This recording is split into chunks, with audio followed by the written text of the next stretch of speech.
listen, change your ways so we can rise again. Teachers speak, so listen up so can break it down. Prince, oh, I know we praise it down.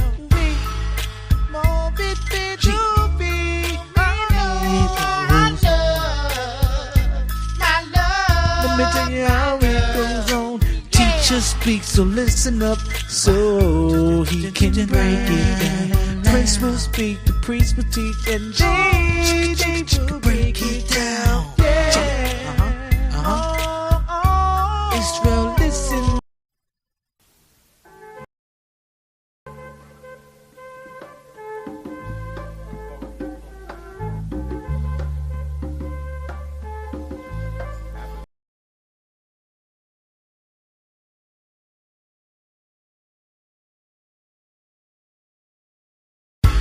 Israel,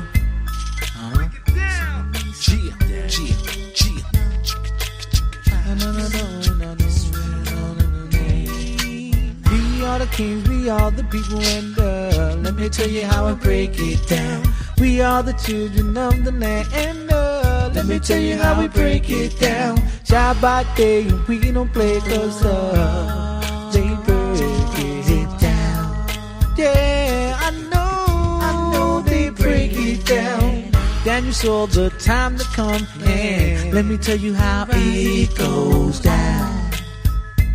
Ooh, let me tell you how it goes down. The government of the West will fall, and we will rise again. People listen, change your ways so we can rise again. Teachers speak, so listen up so can break it down. Prince, oh, I know we praise it down.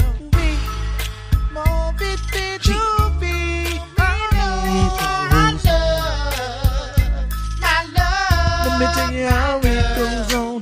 Teacher speaks, so listen up so he can break it down. Prince will speak, the priest will teach, and they will break it down. Israel, listen up. Let me tell you how we break it down. Let me tell you how we break it down.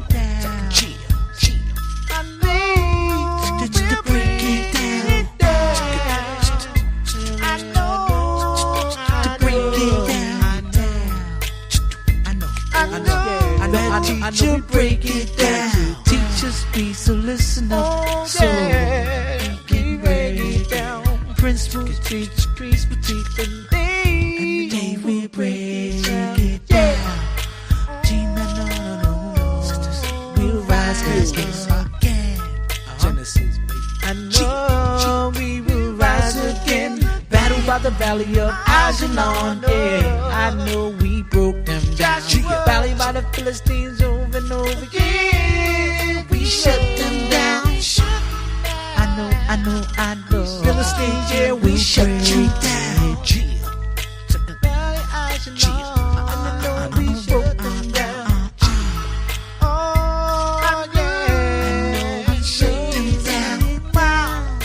Philistines, I know we rise again.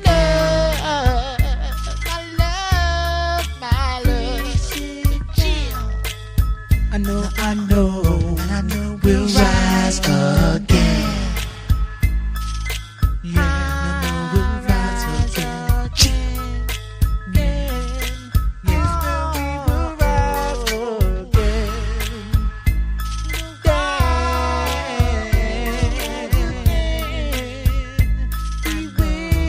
We will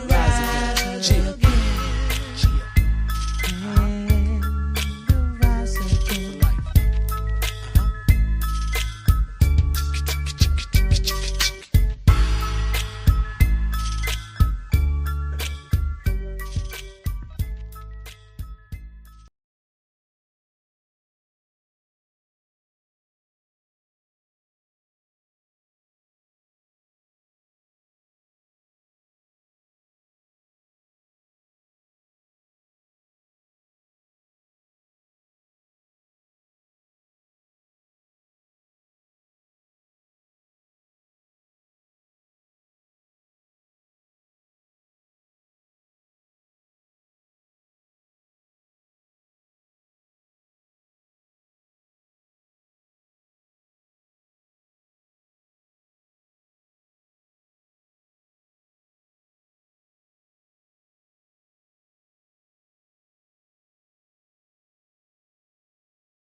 All right.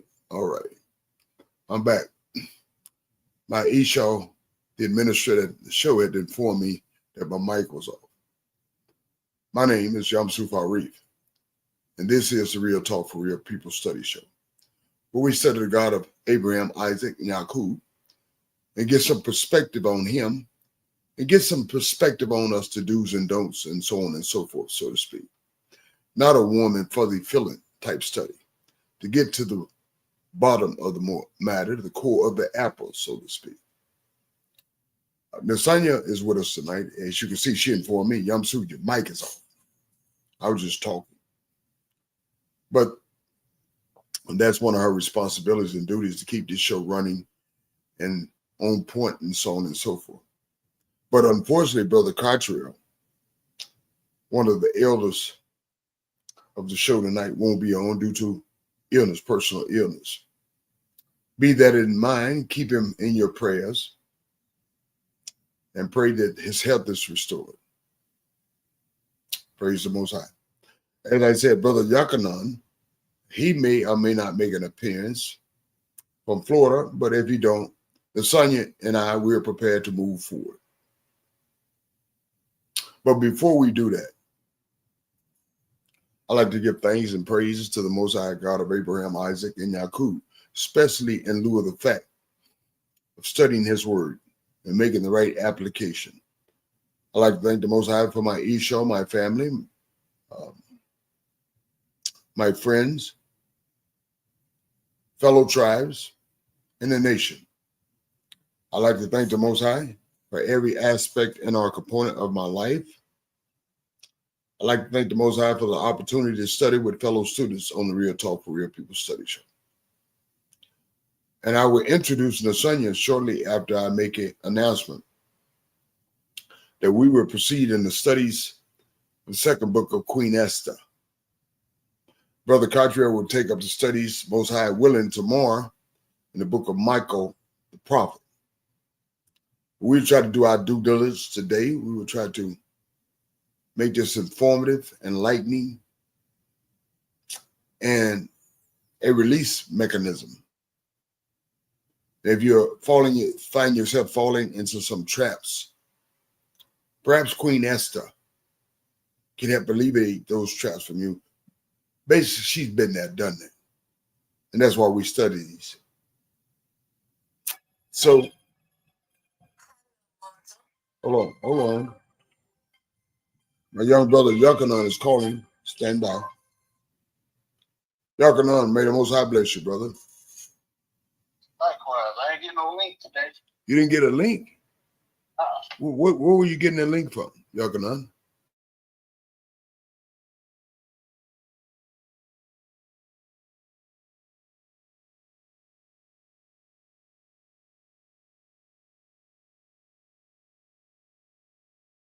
What is it? He's sick tonight. So let me see. Let me see. Can I send it to you or WhatsApp? Let me see. Bear with me. Hold on. Okay, Yakanan, what's your email? Email is. Let me see. Okay, you said.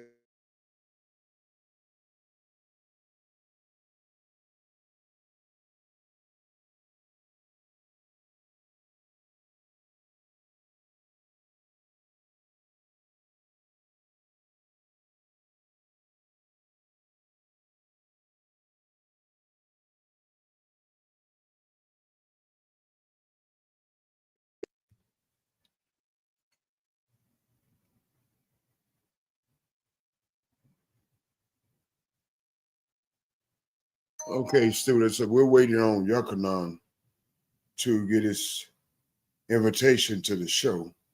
So give it a second and we'll be right on point. Okay, just bear with us. Okay. So let me invite Yakanan to the show, fellow students. And so he can come right on and we can get this party started, so to speak. So let me type his invite in. Then we'll get ready to introduce Lasanya. She'll get an introduction. And after that, I will ask Yochanan, do we have any words of introduction? We'll proceed right along with our studies. So give me a couple of minutes. Yes, hold on. Here's what I do for you. I will play some lovely music while you're waiting. Okay? I'm gonna play some lovely music, and we're gonna get this party started. Praise y'all. Israel.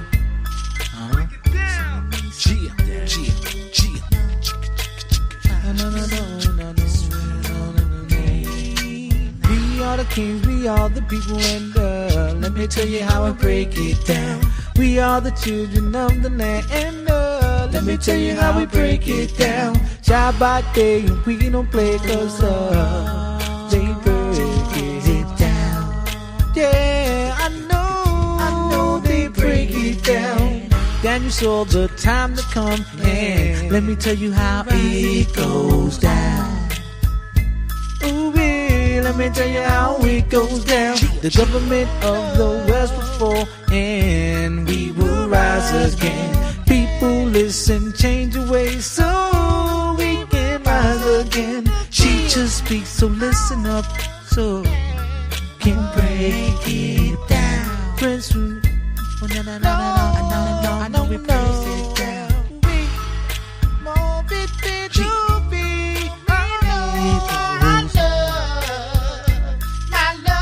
Let me tell you how it goes on. Teacher speaks, so listen up, so he can break it down. Prince will speak, the priest will teach, and they will break it down. Israel, listen up. Let me tell you how he breaks it down. Let me tell you how we break it down.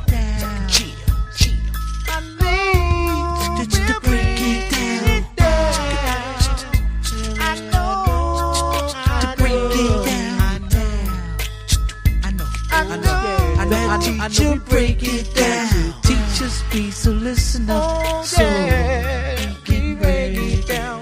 Prince will teach, priest will teach, and they. All right.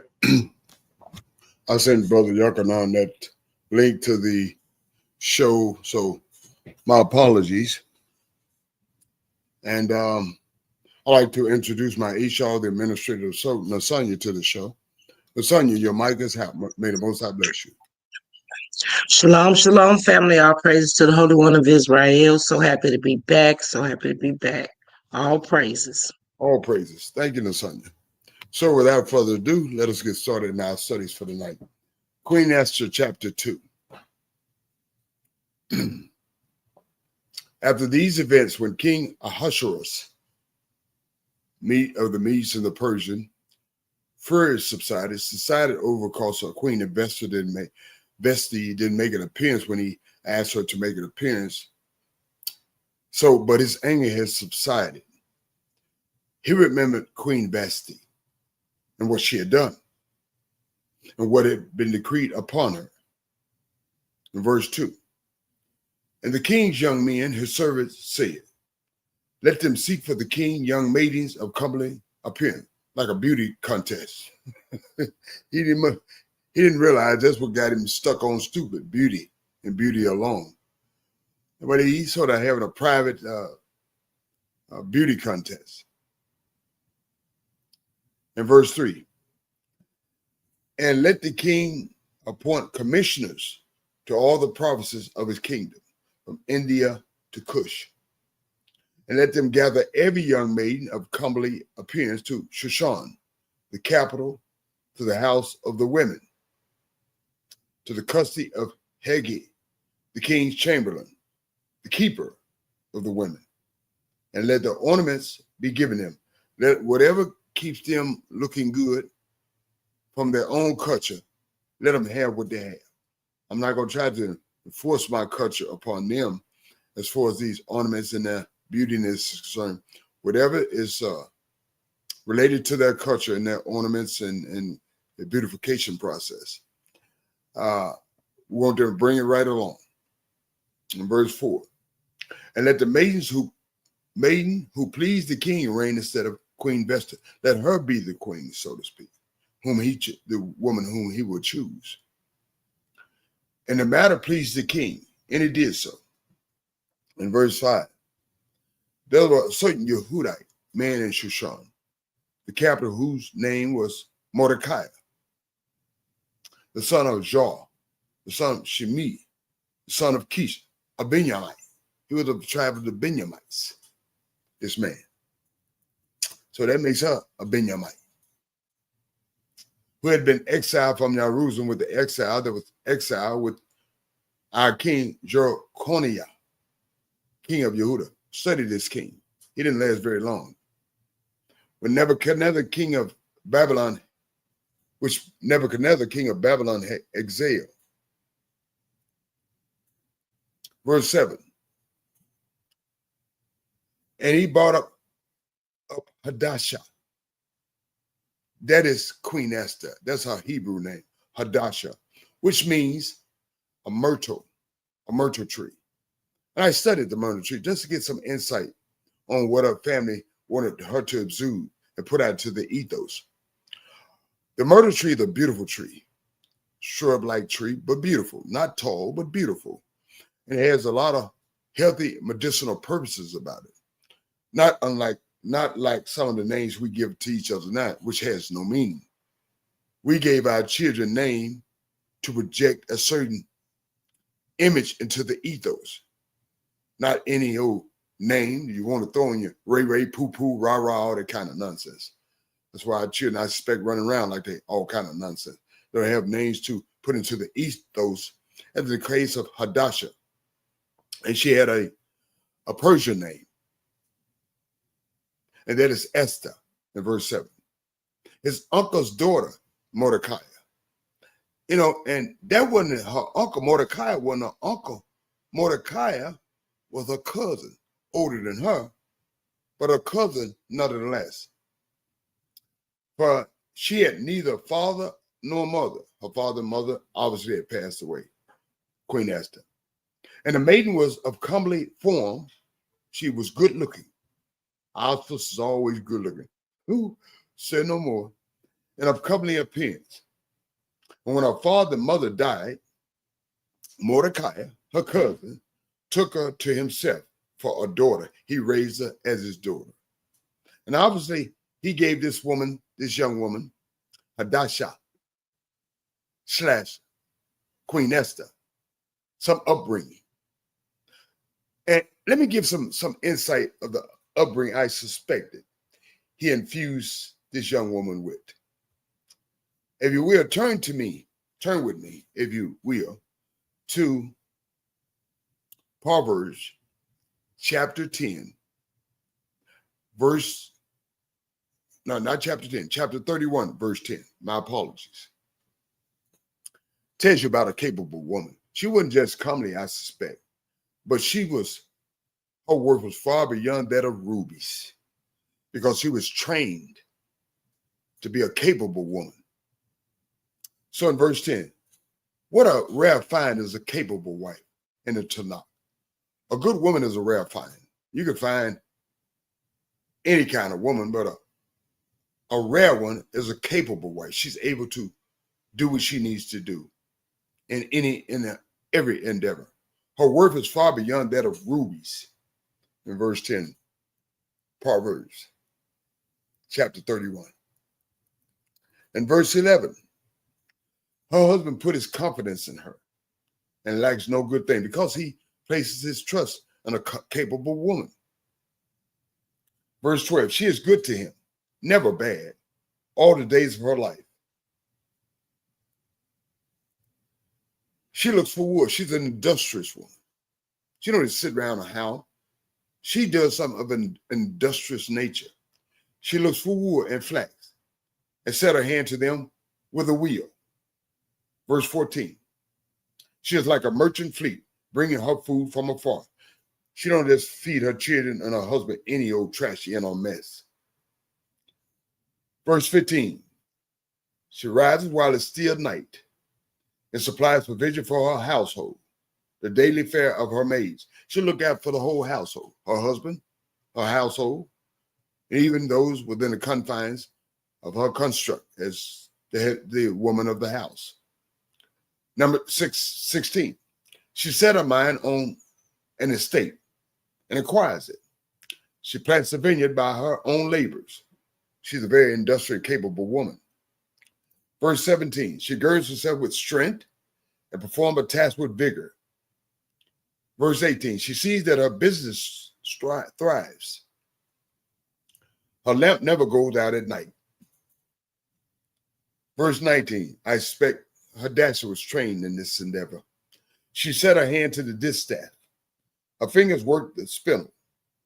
Verse 20, and she's a generous woman. She's not a selfish and self-centered woman. She's a generous woman to the poor in verse 20. Her hands are stretched out to the needy.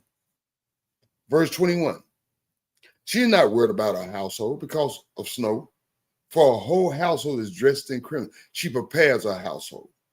They're not left to go all willy-nilly. In verse 22, she makes covers for herself. Her clothing is linen and purple. Verse 23, her husband is prominent in the gates, and he sits among the elders of the land, I suspect, because he ain't got to worry about anything. He got a capable wife at the house. He ain't got to worry about anything as far as the whole component of that house is concerned, and the household is concerned. He's got a capable wife, and he don't need to micromanage his wife. His wife knows her responsibility to her husband and to that household to be in charge. And obviously, Queen Esther was of that nature, I suspect, because she was trained by this man to be a capable woman. And being a capable woman produces her to be a capable wife. In verse 24, the book of Proverbs, chapter 24, this woman talks about she makes clothes and sale and offers a girdle to the merchant. Verse 25, she is clothed with strength and splendor. She looks to the future cheerfully because she's prepared for it, just like an ant. Verse 26, her mouth is full of wisdom, her tongue with kindly teeth. She ain't talking on any old trashy old mess. She ain't talking about what he said, they said, and what everybody is saying. What she's dispensing in her household is wisdom, her tongue with kindly teaching. Verse 27, she oversees the activities of her household, as I alluded to, and never eats the bread of idleness. Verse 28, her children declare her happy. Her husband praises her because she's industrious. And she teaches kindness and she teaches wisdom. She ain't teaching no shake it, baby break it, twerk it. No, that ain't what she teaches.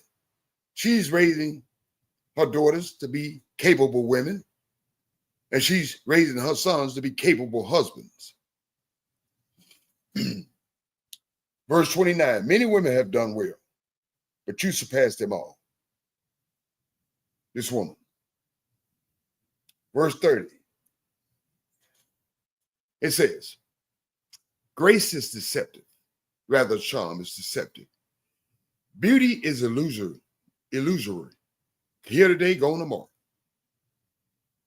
It is for the fear of Hashem, the Elohim, Yah, that a woman is to be praised. Not because she's charming. I'm not saying she shouldn't be charming. I'm not saying she shouldn't be beautiful. But that shouldn't be the cornerstone of a personality. A woman that fears Yah should be the cornerstone of a personality. That a woman is to be praised. In verse 31, extol her for the fruit of her hand. She's an industrious woman.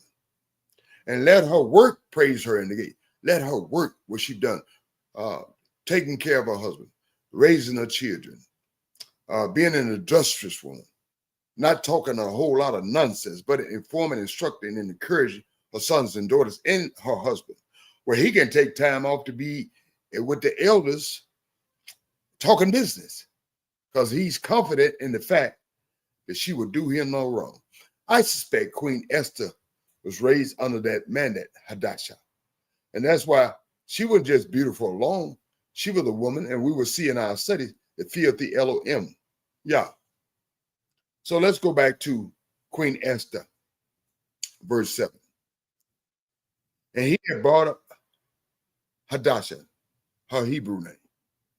That is Esther, her Persian Mede name. His uncle's daughter, which makes her his cousin. He's an older cousin. For she had neither father nor mother. They were dead, I suspect. And the maiden was of comely form. She's a good-looking woman. That's why I don't knock no beautiful woman. But it's got to be much more than that in the cornerstone of person character and of comely appearance. And when her father and mother died, Mordecai took to himself her for a daughter. He raised her.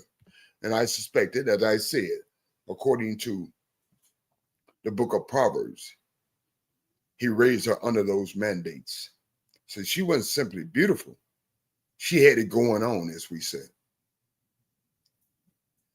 And verse 8, it came to pass when the king's order and his decree was heard, and when many maidens were gathered to Shushan, the capital, the custody of Haggai, that Esther was taken to the king's house, to the custody of Haggai, keeper of the women. In verse 9, second chapter of Queen Esther. And the maiden pleased him, not simply because of her beauty alone. That wasn't going to get that man.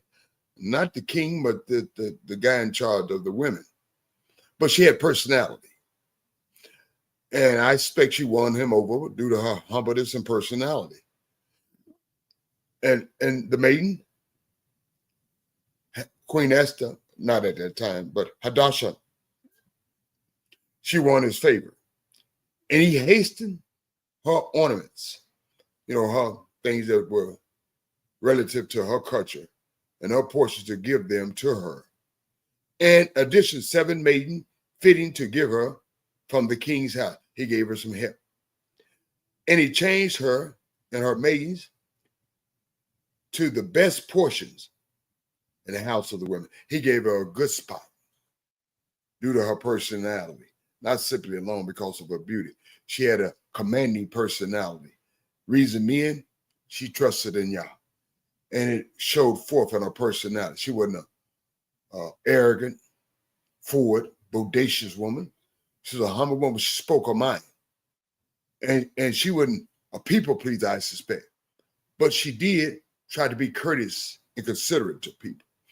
And that expression came forth from her.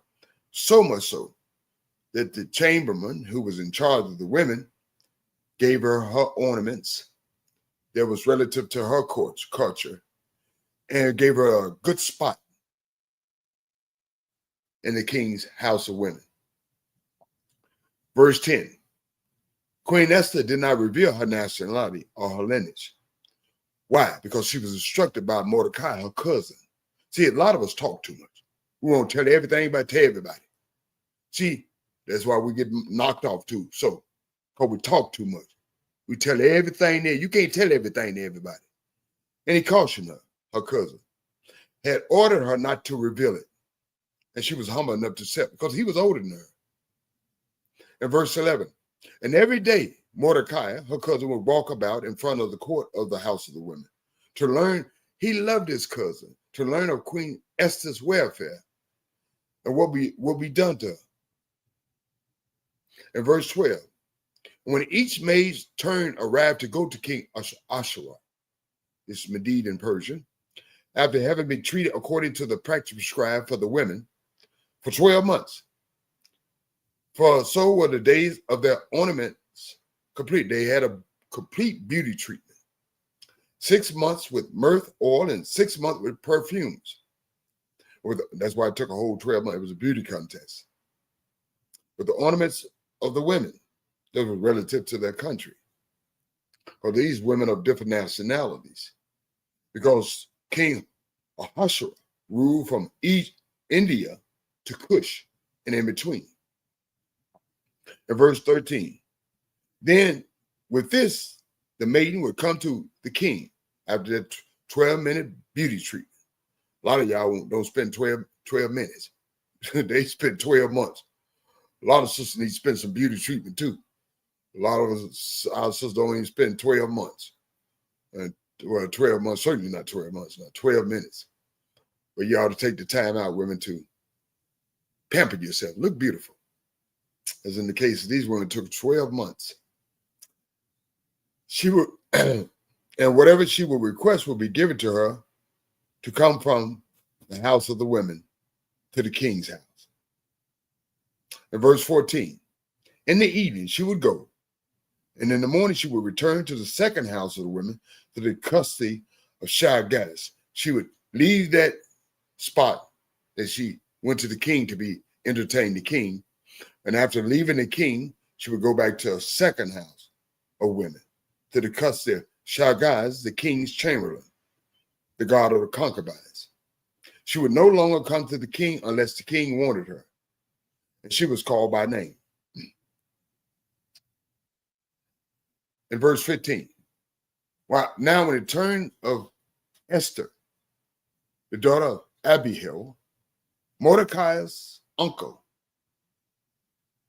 which makes Mordecai her cousin, her older cousin, who had taken her for a daughter, came to go to the king. She requested nothing except what Haggai, the king's chamberlain, the guard of the women, would say.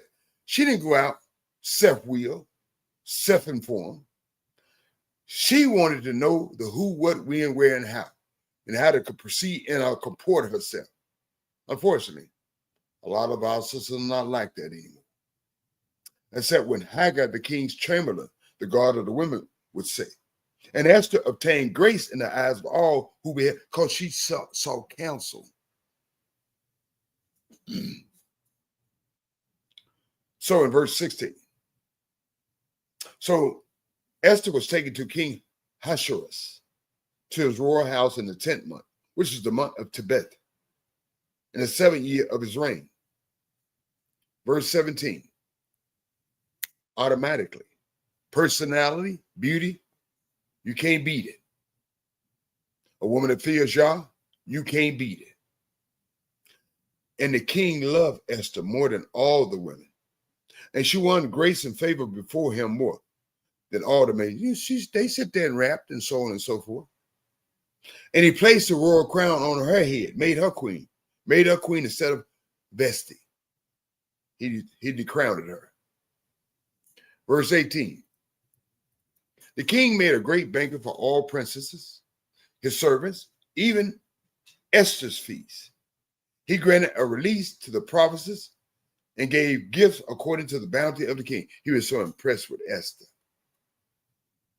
And when the maidens were gathered a second time, Mordecai, her cousin, was sitting at the king's gate. Verse 20, Esther, now she's queen, would not tell her lineage or her nationality. As Mordecai, her cousin, had told her, learn to keep your mouth closed. You ain't got to tell everything you know and everything about you. Had commanded her.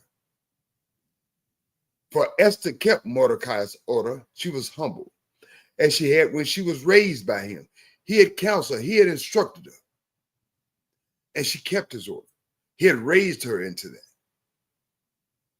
In verse 21, in those days when Mordecai was sitting at the king's gate, Bigthan and Teres, two of the king's chamberlains of the guards of the threshold, became angry and sought to lay hand on King Ahasuerus.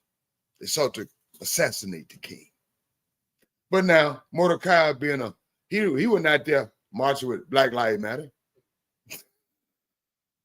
He wasn't marching around the Medes and Persian capital saying I'm a Democrat, I'm a Republican.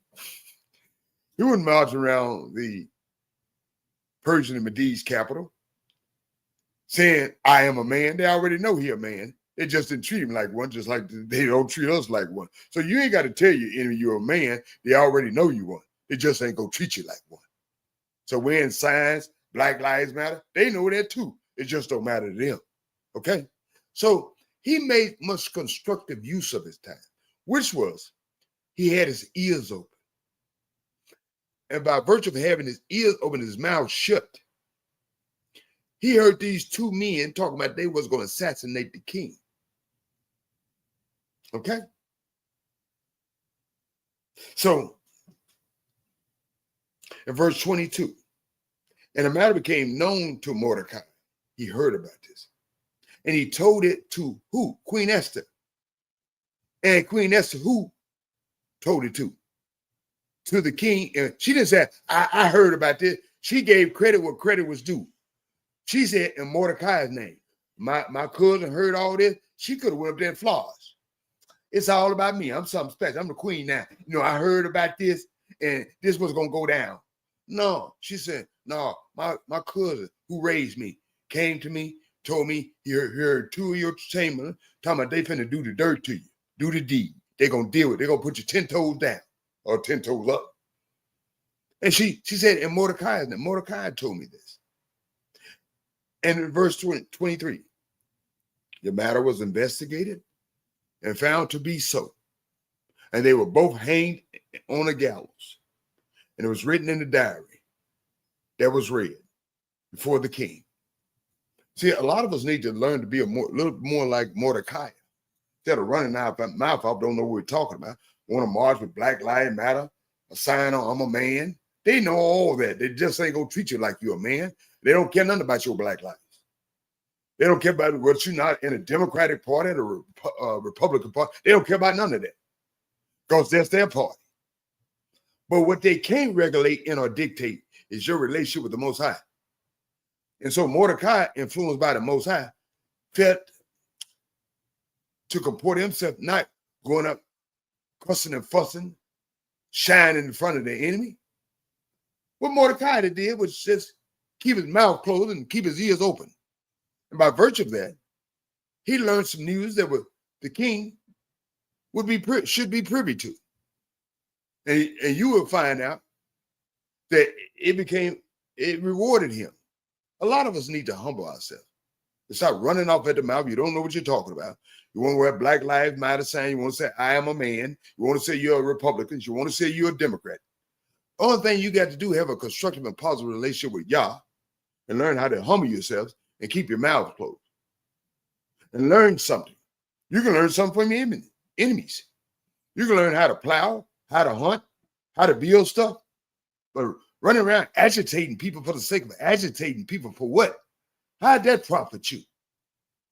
You don't know nothing. Learn something. You got 2 ears and 1 mouth. What that all tell you? You all be listening up twice as much as running your mouths off.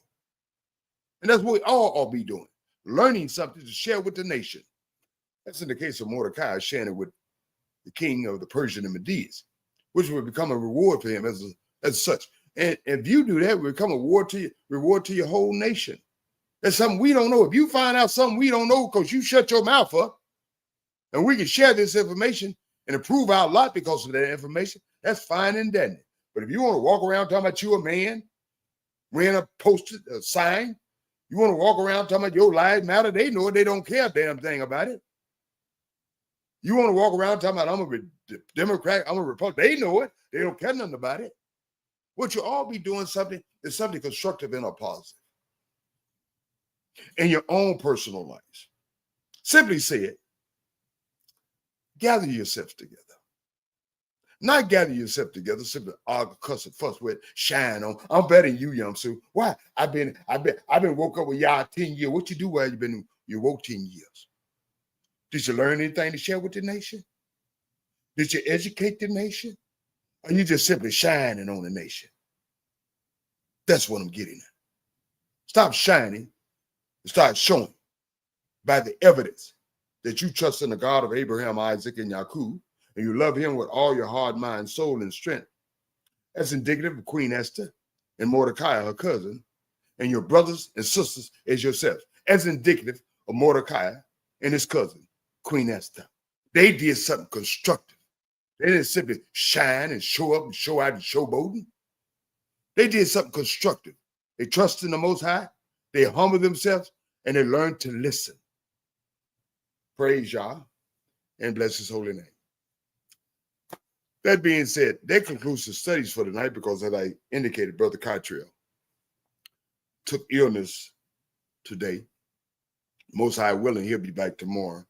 And he would pick up on Michal, the prophet, tomorrow. But I will continue on in these studies with Queen Esther. And the reason why I study like I study, because I don't go to our study in a one-dimensional term. I go into our study in a multi-dimensional term. I see everything, up, down, around. I see the whole dynamic that's being played out. I see the whole lesson that's being taught to us. I take in these lessons. I share these lessons with you. So you can think in just one dimensional, okay, monolithic. And it's just Queen Esther. She was beautiful. She was fine. The king loved her. They talked. He fell in love with her. That's it. That's over with. If you think it one-dimensional.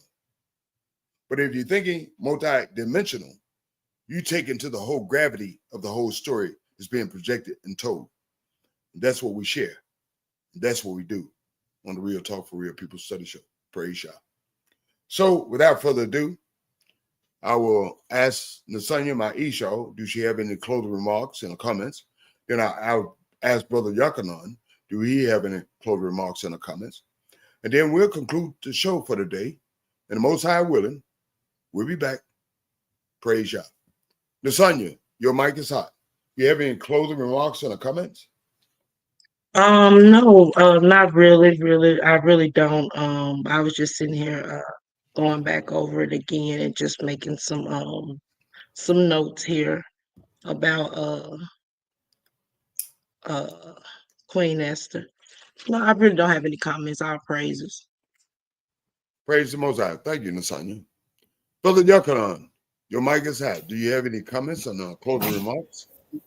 Yes, I want to go with what you were saying about learning from them to teach to your brothers. Right. I'm a firm believer in that. Like, exactly. If you're going to whoop your enemy, you got to learn their ways. Exactly.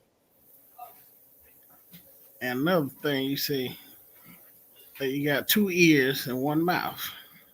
Exactly. Shut your mouth and listen. They'll tell you everything you need to know. Exactly. And simply ask them, Brother Yakanan, son, simply ask them. Yeah, but yeah. Simply agitating people for the sake of agitation, that is not constructive and a positive. Right you are. Mm-hmm. Anything else, my friend and brother? That's all. Thank you, Brother Yakanan. And tell you, Esau, we said shalom. I'm listening. Okay. Shalom. Shalom. I'm always listening. Thank you, sister. May the Most High bless you. All right. Well, that concludes the studies for tonight. And I pray that the Most High has blessed you and enlightened you and informed you by virtue of these studies. Nasanya, Yakanan, we've done our due diligence by virtue of simply being here and bring to you Yah's word and having comments in our commentary sometimes. But nevertheless, you're duty bound and morally obligated to do something for yourselves, which is meditate on the word of Yah. Trust in the word of Yah. Let the word of Yah be your footsteps into his pathways. Not Yamsu, but the word of the Elohim. And rely on the Most High word. Because the Most High word is going to work in spite of us and regardless of us. But it'll be much more beneficial for each of us that we utilize it and activate it. It works only if you work it. Praise the Most High and bless his holy name. Nasanya, do you have any closing remarks or comments? Sorry, no, just shalom and good night, everybody. Thank you, Nasanya. Shalom and good night. Brother Yakanan and Elisa, Sister Elisa, do you have any closing remarks and comments? All praise to the Most High for giving us the strength to get up every day and keep coming back to share this word. Hallelujah. You said a mouthful there, brother. Hallelujah. Praise God. That being said, listeners, we love you.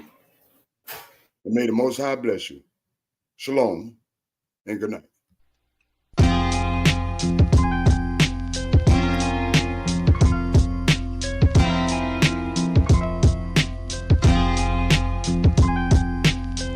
What about the love in me? What about the love in heart? What about the love in soul? Oh God, would you please come save the world? What about the love in me? What about the love in heart? What about the love in soul? Oh God, would you please come save the world? Please come save the world. Oh. I'm caught up in the world of killers. I'm caught up between a rock and a hard place. Please try to feel me.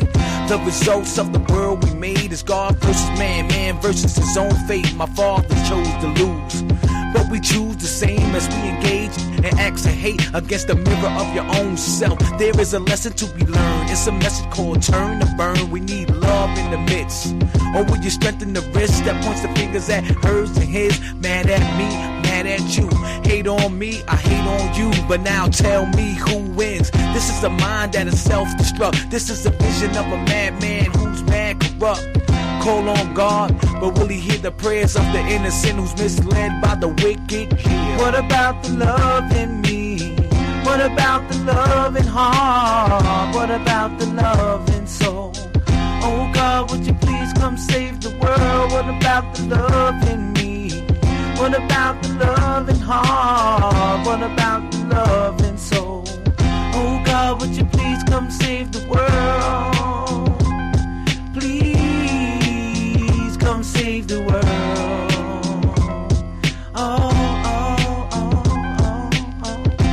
Father, Father, I beseech thee to come and save the world. I know the spirit of truth is in every boy and girl. So why do we try to hurt one another when we know the truth? Please, oh please, save us now. We are doomed. What about the love in me? What about the love in me? What about the love in heart? What about the love in soul? Oh God, would you please come save the world? What about the love in me? What about the love in heart? What about the love in soul? Oh God, would you please come save the world? What about the love in me? What about the love in heart? What about the love in soul? Oh God, would you please come save this world? What about the love in me? What about the love in heart? What about the love in soul? Oh God, would you please come save the world? What about the love in me? What about the love in heart? What about